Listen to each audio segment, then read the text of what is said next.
Hey guys, what's up? Thanks for tuning in again this time. I got something to show you that I bought about 2 weeks ago. Something I've been wanting for a pretty good while now. It is my Springfield Armory 1911 A1 45 ACP. All right, let's do the safe thing here.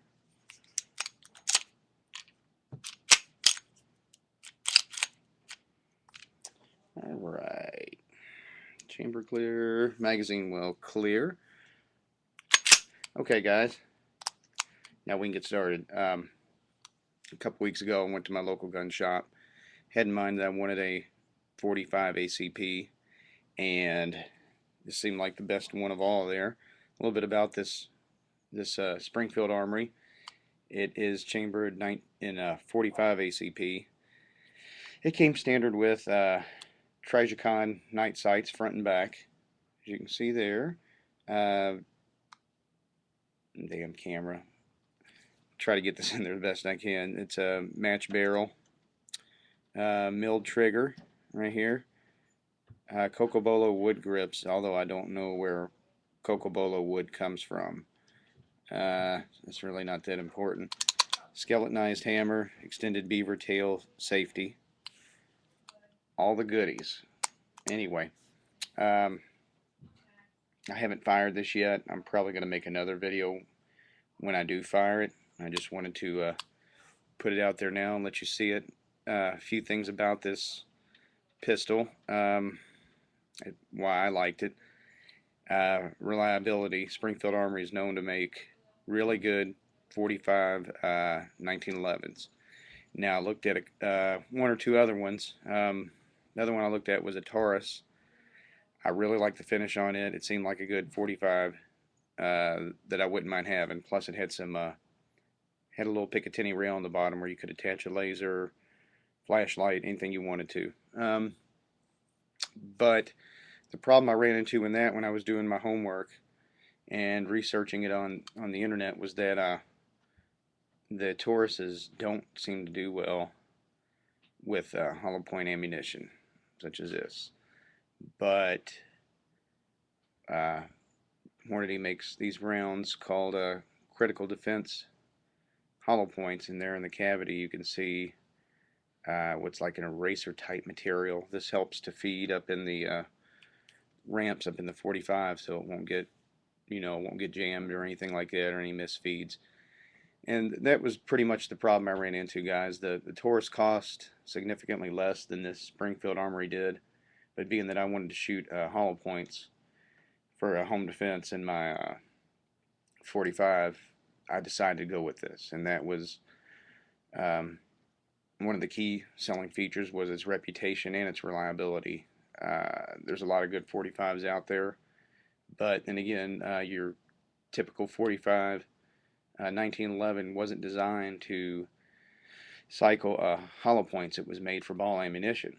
So I went ahead and spent the extra money and got the Springfield Armory.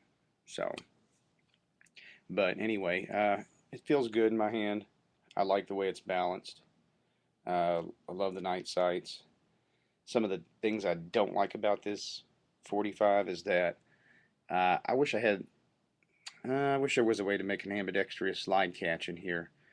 I have a tough time because I'm left-handed getting that slide catch to hit because I just got it a while back and I haven't really toyed around with it that much. But that's one of the things. Another thing is 45s are a little difficult to break down. You gotta unscrew this Allen bolt right here and do a little twisting and turning, and you take out your recoil spring, take out the slide release mechanism right here. It's a little pin that holds it in, push it out, and then your receiver should separate. Take out your barrel, clean it, clean your upper and lower receiver. But that's one of the things I don't like about really any 45 is that they're not made to really break down quickly in the field. You got to have a few minutes to get your tools, take everything apart, clean everything, put it back together, tighten it back up. Now I don't know if there's a way you can modify that. I'm sure there is, and I'm going to check into it because I like something you can You know, like a Glock, you just pull some detents down, pull the trigger, and your receivers separate. And you can clean it, put it back together really quick, and to clean it in the field. But other than that, there's not too many complaints that I have at all about this Springfield Armory. It was an expensive pistol. I'll tell you that right now. It cost almost as much as all the other ones I looked at, including the Taurus. And I really liked the Taurus. That was my second choice. But like I said, it had when I did some research on the internet and YouTube, guy had one and it had issues cycling hollow point ammunition. It pretty much would get stuck and it wouldn't cycle. So I decided to go ahead and spend the extra money to get this Springfield Armory. But other than that, guys, give you another look at it. Really, another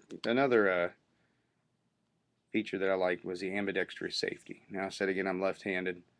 This makes it really convenient for me to flip the safety on and off when I'm getting ready to fire.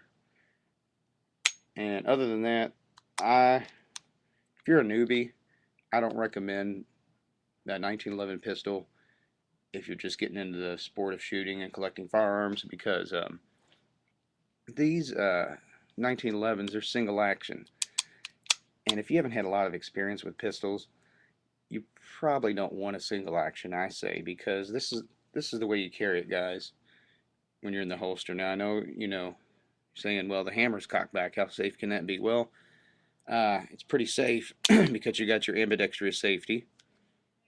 That's one safety feature, and if you don't have that on, another safety feature is the extended beaver tail safety. If that's not depressed, it's not going to fire. Both have to be depressed in order to fire. Now, like I said, this is the way it's carried in the holster.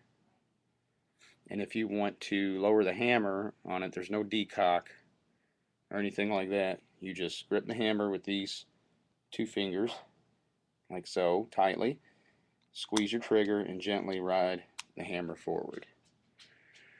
Well, guys, I'll give you one last look at it, and I'm going to put it back. Oh, let me show you this. And I got a extra magazine with it, with a bore brush, and I think it came with a some keys, because there's some type of locking mechanism on the Springfield Armory. I'm not really too knowledgeable about it all.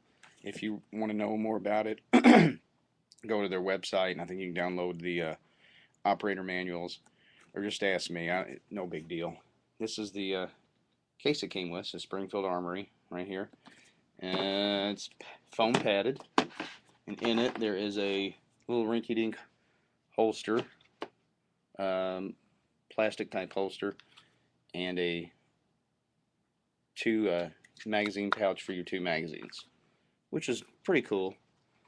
But really, this is, again, most of the stuff that comes with these pistols are made for right-handed people, so I have to send it back to the manufacturer, which is one of the bummers, and tell them I'm a left-handed shooter, and they'll send me the correct hand if I want it. I don't like that holster because it's not a inside the waist holster. I prefer to carry all my pistols inside my waistband, kind of conceal it.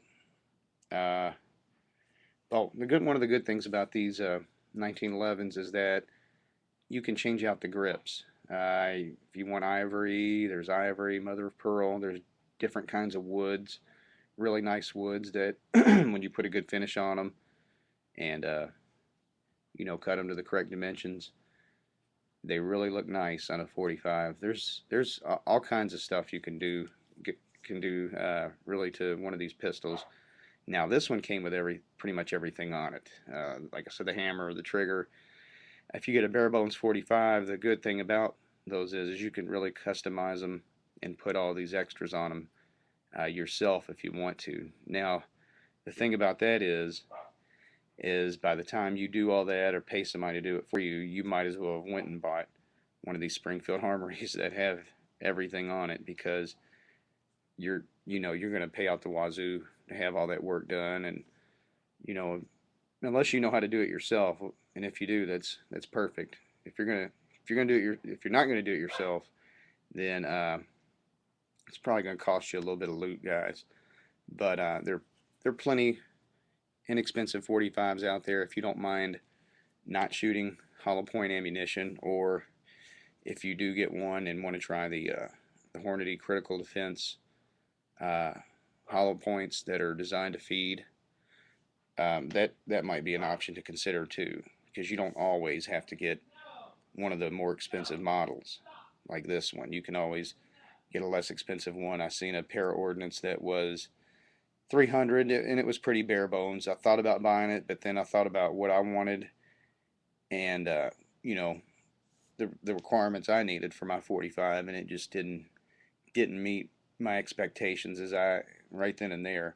Not that it's a bad 45, it's just that I wanted something that's gonna do well with ball ammunition as well as hollow point, and I wanted something that I know without a doubt has a good reputation and reliable. You know, it's reliable. But anyways, guys, that's it for now. If you have any questions, feel free to email me, and when I get some time to go out to the range and shoot it, I'll try to post another video up and let you know how it's shot, or I'll try to take some pictures or some video while I'm out there. Talk to you soon.